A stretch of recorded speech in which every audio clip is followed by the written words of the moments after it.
So there's a story I always come back to me. This is biblical though. You understand? This is biblical. It's a story about when Jesus was in the boat. Jesus was in the boat, and then the disciples, and all of them was there too. And he was just there sleeping while this big massive storm was going on. You know what I mean? And everybody was trying to wake him up and say, you know what?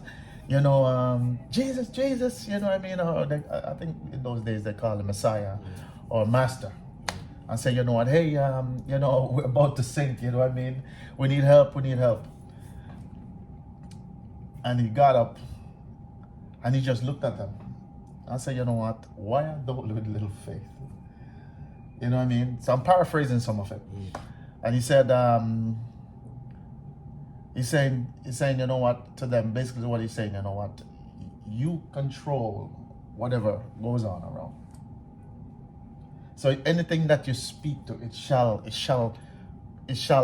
come to life or come to pass, or it shall come in line, or it shall come in order. You know what I mean? And he said, I think he put up his hand, and what Bible say, you know what I mean, and the storm just stopped. Because sometimes when you walk into a space, people are supposed to know who showed.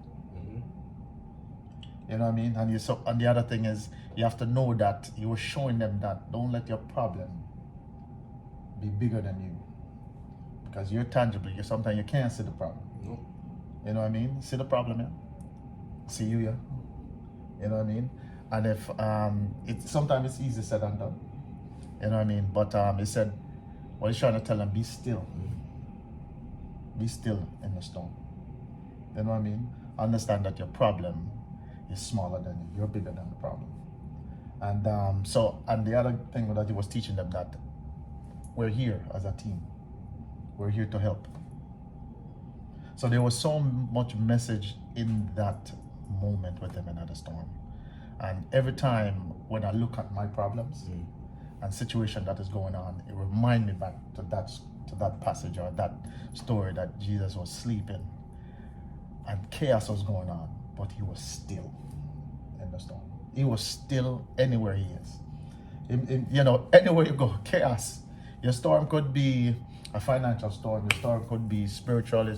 The storm was, your wife passing. You know what I mean? The storm is a little argument in the relationship right now. You know what I mean? Be still. Every time, business storm, family storm, whatever storm that you're in, a car crash, whatever, be still. Because in the moment and the chaos, you can't think straight. It's true. There's a lot of times, even like I said, when my wife passed away, I was freaking out. I didn't know how my life was gonna go. I didn't think I would get past it. Yeah.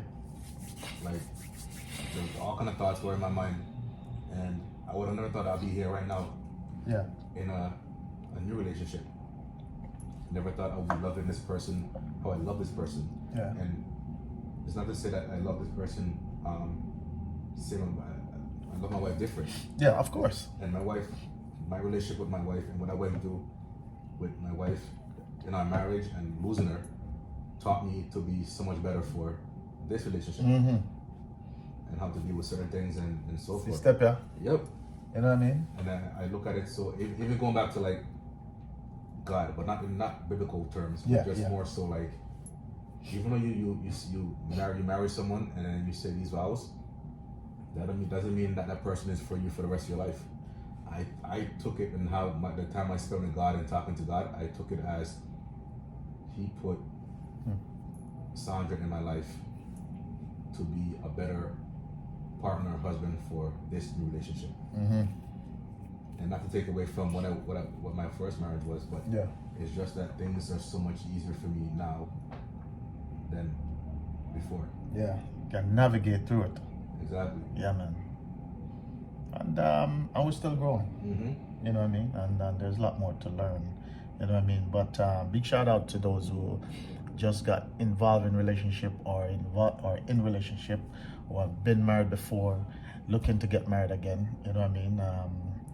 Road is not for the swift, but it's those who endure it. You know what I mean? So we're hoping that we can endure it, because that's what Because the Bible says faith is the substance of things hoped for, but it's the evidence of things not seen. Not because you don't see it, you know, because something you have to speak what you want. You know what I mean? But at the end of the day, what are you hoping for? What are you hoping for? You know what I mean? And is the hoping that's what's gonna keep the faith alive, you know, and the trust, because that's what the journey of being a believer is. You have to hope, trust, and have faith. Especially faith. I tell you, man. All right, cool. I think we'll come back soon again to this one. I hope you guys got something out of that. You know what I mean? Just man them reasoning, and just giving his perspective on where is at now in this new relationship, and how he deals with the traumas, how he deals with the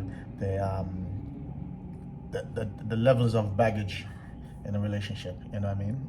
People bring a whole heap of baggage into a relationship. You know what I mean? And sometimes we bring more than some. You know what I mean?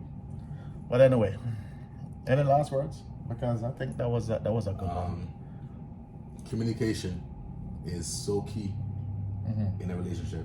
Besides, you can love a person and all the mushy, lovey stuff, but communication is so key. And letting a person know your intentions and feelings from the beginning. Don't be afraid to voice how you feel, because when you hold in your feelings about certain things, it just builds up and it causes issues down the road. So just be upfront with everything at the beginning. If that person is for you, and you want to build trust and true love with that person, you have to be very open. And I'm learning that right now. I'm learning to be more open and not holding things and holding feelings. Doesn't matter how minute it is, but just talk. Yep. I think that's one of the greatest thing in a relationship, communication. But we'll talk about that on the next segment. Yeah, man. It's your boy Jermaine Cowan. We're here. Yeah. Food, friends, and convo. Yeah. That's what we're here doing. See you guys on the next one. Right away.